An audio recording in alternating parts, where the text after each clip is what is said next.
Students, पिछले class में हम लोग विसर्ग संधि का रत्व पढ़े थे।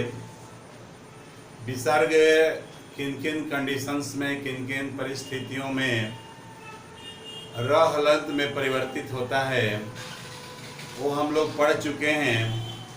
आज हम लोग विसर्गस्य उत्वम, विसर्ग का जो उ बनता है उसका कंडीशन क्या है और उसके एग्जाम्पल किस तरह से हो सकते हैं, तो ध्यान देंगे। आज हम लोग उत्व पढ़ रहे हैं। सबसे आसान उत्व होता है विसर्ग संधि में, तो आज इस पर ध्यान रखेंगे आप कैसे कैसे क्या हो रहा है। तो कह रहा है क्या,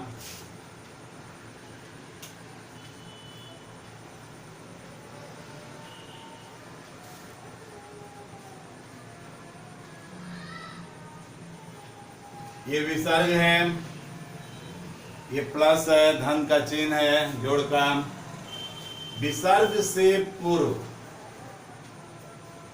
अस्वर हो,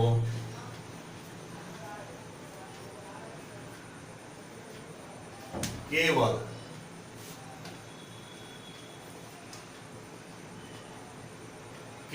अस्वर, जोड़ के बाद भी अ का एक उदाहरण मिलेगा, मैं बाद में बताऊंगा। जो जनरल नियम है पहले उसको समझ लीजिए। कह रहा है कि जोड़ के बाद किसी भी वर्ग का, वर्ग तो आप जानते हैं कितनी बार हम वर्ग की चर्चा किए हैं। किसी भी वर्ग का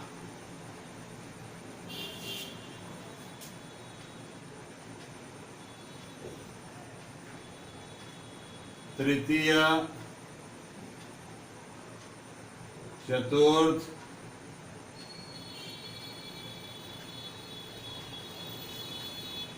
पंचम वर्ण या य, र, ल, व, ह। ध्यान देंगे, देखने में भी लग रहा होगा कि ये बहुत छोटा है। विसर्ग से पहले केवल अस्वर, विसर्ग के बाद मैंने कहा कि विसर्ग के बाद अ भी आ सकता है, उसका एग्जाम्पल मैं बाद में समझाऊंगा, पहले यहां ध्यान दीजिए। किसी भी वर्ग का, वर्ग तो आप जानते हैं क वर्ग, च वर्ग, ट वर्ग, त वर्ग, प वर्ग, 5 वर्ग होते हैं। तो उन 5 वर्गों का तृतीय, चतुर्थ, पंचम वर्ण यानी ग, घ, ग, ज, झ, य, ड, ढ, ण, द, ध, न, ब, भ, म, और उसके बाद कर या, यर, लव, ह वर्ण रहे। तो विसर्ग जो है वो उ में बदल जाता है। ध्यान देंगे, विसर्ग उ में बदल गया, लेकिन इस उ से पहले कह रहा है कि अस्वर हो, तो विसर्ग से पहले अस्वर आ गया। य और उ दोनों को जोड़ दिया गया, अ और उ दोनों को जोड़ दिया गया। तो आप गुण संधि पढ़े होंगे, स्वर संधि का भेद 9th क्लास में पढ़े थे गुण संधि। तो गुण संधि में क्या बताया गया था, य या आ के बाद ई, उ, री, री रहे तो ए, ओ, अर और अल हो जाता है। तो यहाँ अ के बाद उ आएगा तो क्या बनेगा, ओ। अब आपको जब हम संधि करके दिखाएंगे तो वहां उ नहीं दिखाई देगा, फिर वहां अ नहीं दिखाई देगा। जब संधि हो जाएगी तो संधि होने पर न तो अ दिखाई देगा, न विसर्ग का उ दिखाई देगा, दिखाई क्या देगा, ओ। जैसे मना जोड़ ज या ज, तो मना में क्या है, विसर्ग का वो हो गया। न में क्या है, अ है, अ और वो मिल करके क्या बन गया, ओ बन गया। ये अ भी निकल गया, ये ओ भी निकल गया, ये न हलंत बचा था, न में सा निकल गया, तो इस न हलंत में ओ को जोड़ दिया गया, ये बन गया नो। तो क्या बन गया, म नो ज, मनोज। ध्यान दे रहे हैं, समझ में आया। मनः जोड़ भव,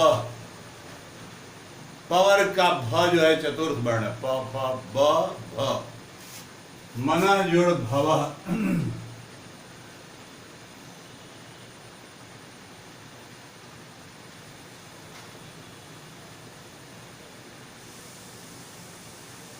मनो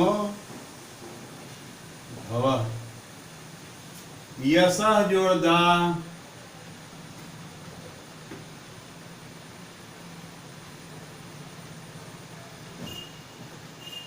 यशोदा। त्वयः जोड़ द, त्वयोदा।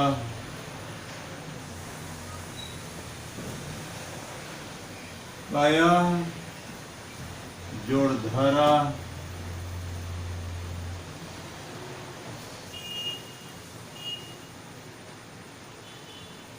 त्वयोधरा। सरः जोड़ वरा,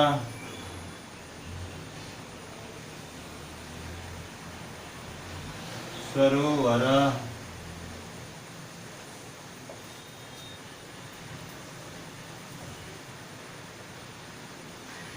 यश जोड़ लाभ, यशो लाभ।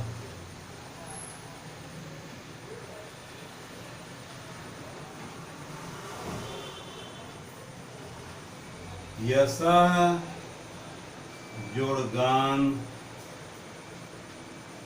यशोगान।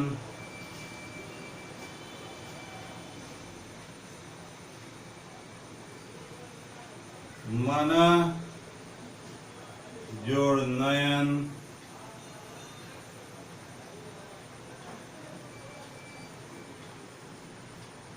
मनोनयन।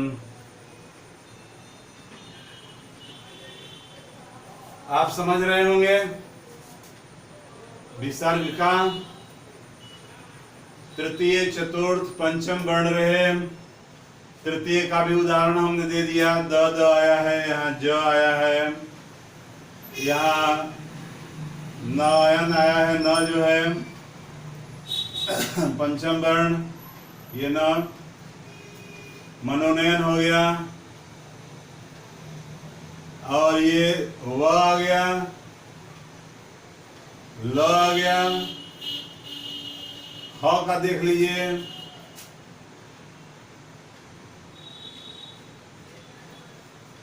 मन जोड़ हरा,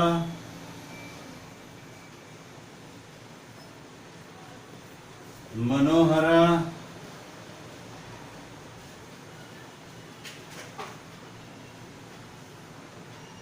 मना जोड़ रथा, मनोरथा।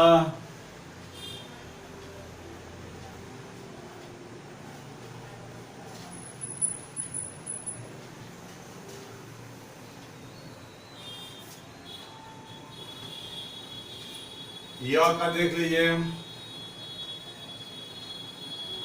मना जोड़ योग,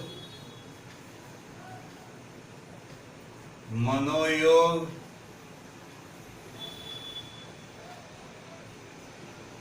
ये सब विभिन्न प्रकार के उदाहरण बनेंगे। तृतीय वर्ण का भी बना सकते हैं, चतुर्थ वर्ण से बना सकते हैं, पंचम वर्ण से बना सकते हैं, चाहे वो किसी भी वर्ग का हो।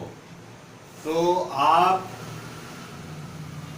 विसर्ग से पहले अ हो तथा विसर्ग के बाद यानी जोड़ के बाद किसी भी वर्ग का तृतीय चतुर्थ पंचम वर्ण रहे या य र ल व ह वर्ण रहे तो विसर्ग का ओ हो जाता है और पूर्व स्वर जो है अ वो मिलके ओ बन जाता है।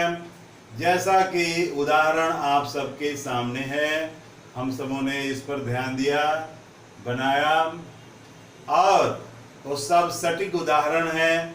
और भी बहुत सारे उदाहरण हो सकते हैं, आप उसका उन उदाहरणों को भी बनाएंगे और जहां आपको समस्याएं आएंगी उस समस्या के लिए आप हमसे किसी भी रूप में फोन से या व्हाट्सएप के माध्यम से आप हमसे प्रश्न करेंगे, समझने का प्रयास करेंगे। एक बात मैं छोड़ दिया था, मैंने कहा था आपको कि बाद में बताऊंगा कि विसर्ग की बाद कह रहा है कि विसर्ग से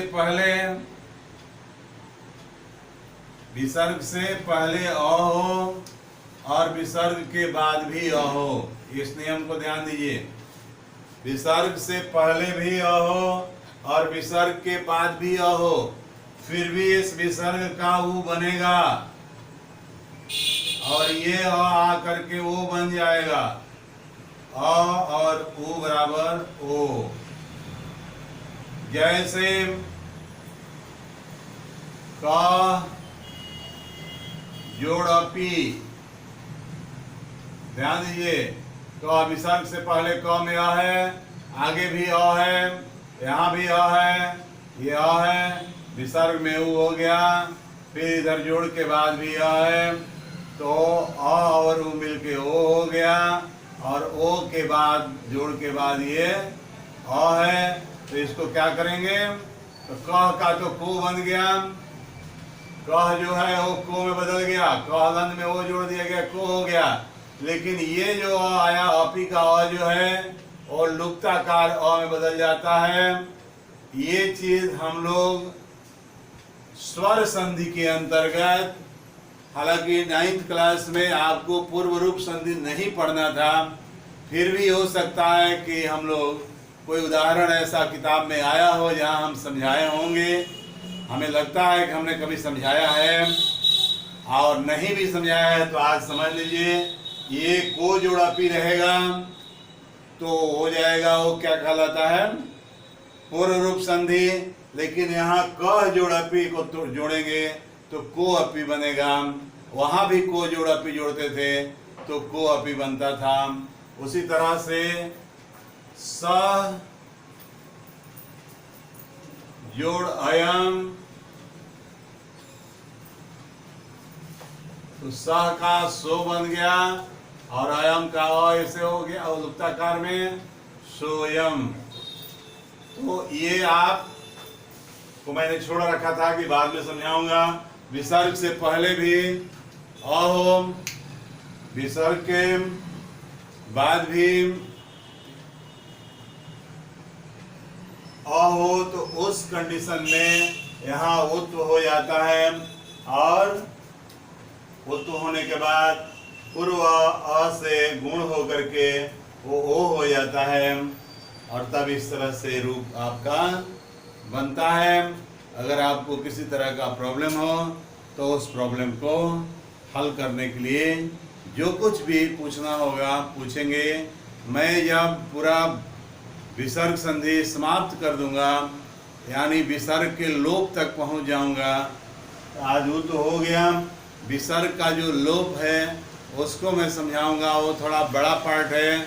उसमें 4 तरह की चीज़ें हैं, 4 रूपों में विसर्ग का लोप होता है, उसके लिए 4 नियम हैं, तो मैं उसे समझाऊंगा, उसमें थोड़ा ज़्यादा समय लगेगा। आज हम लोग इसको यहीं पर समाप्त करते हैं और आप देखेंगे। धन्यवाद।